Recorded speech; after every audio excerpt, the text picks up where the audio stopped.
Let's mic देश का मिजाज साउथ।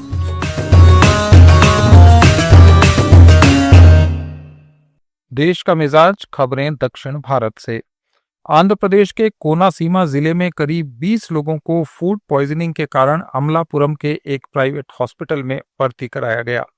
जिला चिकित्सा और स्वास्थ्य अधिकारी एम दुर्गा राव डोरा ने अस्पताल का दौरा किया और पीड़ितों से इलाज के बारे में जानकारी ली। उन्होंने बताया कि पीड़ित मजदूर अंबाजी पेटा में गुड़ बनाने वाली एक फैक्ट्री में काम करते थे। 15 अक्टूबर को उन्होंने एक स्थानीय होटल से नाश्ता मंगवाया था और इसके बाद 8 मजदूरों को पेट दर्द होने लगा। शुरू में उन्हें एक प्राइवेट डॉक्टर ने देखा, लेकिन हालत बिगड़ने पर अस्पताल में भर्ती करवाना पड़ा। तेलंगाना के मुख्यमंत्री ए रेवंत रेड्डी ने सरकारी कर्मचारियों को अपने माता पिता की उपेक्षा करने पर चेतावनी दी है और एक नया कानून लाने का प्रस्ताव रखा है। इसमें ऐसे कर्मचारियों के वेतन से 10 से 15% राशि काट कर सीधे उनके माता पिता के बैंक अकाउंट में जमा की जाएगी। हैदराबाद में ग्रुप 2 के 783 नवनियुक्त अधिकारियों को नियुक्ति पत्र वितरण समारोह में उन्होंने युवाओं से अपील की कि वे अपने माता पिता की मेहनत और त्याग को कभी न भूलें। रेड्डी ने मुख्य सचिव रामकृष्ण राव को निर्देश दिया कि नए अधिकारियों की एक समिति बनाकर इस कानून का मसौदा तैयार किया जाए। अपनी तेलंगाना जागृति पदयात्रा शुरू करने से पहले पूर्व बीआरएस एमएलसी के कविता ने तिरुमला में भगवान वेंकटेश्वर की पूजा अर्चना की। उन्होंने 25 अक्टूबर से शुरू होने वाले अपने राज्यव्यापी अभियान के लिए ईश्वर से आशीर्वाद मांगा।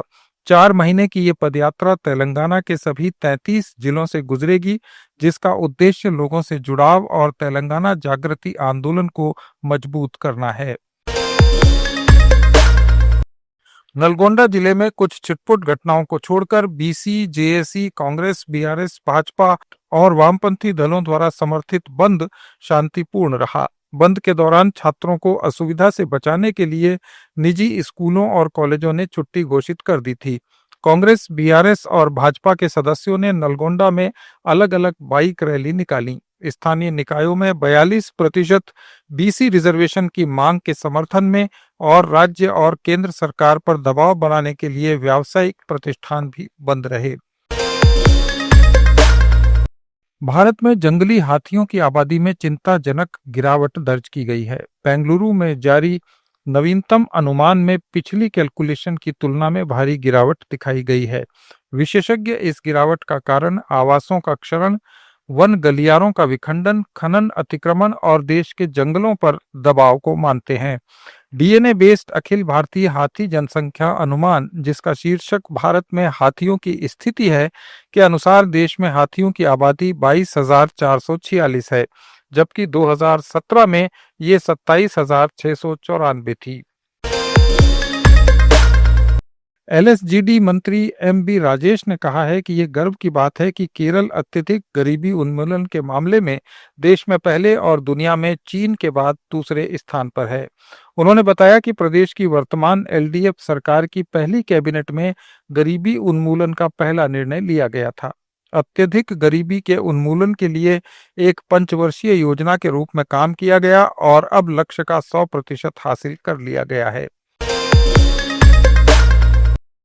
केरल के कई जिलों में भारी बारिश जारी है। इससे कई निचले इलाकों में बाढ़ आ गई। मौसम विभाग ने 6 जिलों एर्नाकुलम, इडुक्की, मलप्पुरम, कोझिकोड, कन्नूर और कासरगोड में ऑरेंज अलर्ट जारी किया है।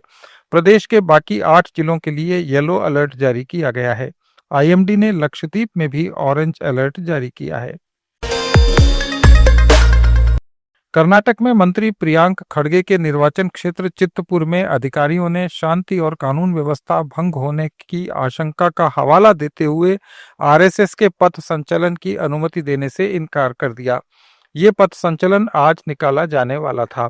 चित्तपुर नगरपालिका परिषद ने पुलिस सुरक्षा के बीच मुख्य सड़क पर आरएसएस के कटआउट और बैनर भी हटा दिए। ये थे दक्षिण भारत के प्रमुख समाचार। अपडेट्स के लिए जुड़े रहिए लेट्स माइक के साथ।